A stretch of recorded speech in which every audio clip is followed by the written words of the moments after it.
Hi, this is Pastor Doug, and this is my weekly reflection. We've been talking about following the way of Jesus. And by the way, we mean this is a lifestyle, this is a journey, this is every aspect of our life, our words, our actions, our priorities, how we invest time and energy. That all is a path. And we want to be people who follow the way that Jesus has led us on and the path that Jesus said, this is the way to life. And I go with you and walk with you. And we don't walk alone, we do it together. And each week we look at different aspects through the book of James. And this Sunday, as we talked about, follow the path of love to treat others as we would want to be treated. Kind of a simple concept, easy to say, much harder to actually put into practice. And I encouraged us to actually start with confession, the fact that it's easy to make snap judgments based upon on people's appearance. It's easy to sort of put people in a category, in a box, and then sort of treat them differently according to that category. To confess and say, God, I have not always treated people the way you would want me to have treated them, or even the way that I would want to be treated myself. I think, again, starting with confession.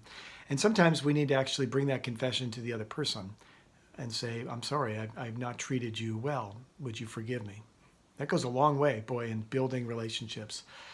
Secondly, also just asking for clarity, asking God to help us to see others as He sees them. And one way to do that, I think, is just even asking good questions to seek to understand where the other person is coming from. And usually questions are something that helps to tease that out.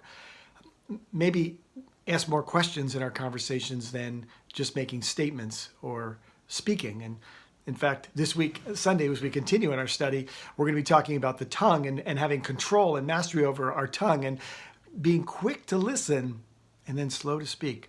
I think that's all part of even gaining understanding. I think another aspect of gaining understanding is even giving people the benefit of the doubt. Don't assume wrong motivation unless you have sort of hard evidence to the contrary. Assume that their motivation is good and start from there and build upon that. Again, people who are living out the love that God has. Love your neighbor as yourself.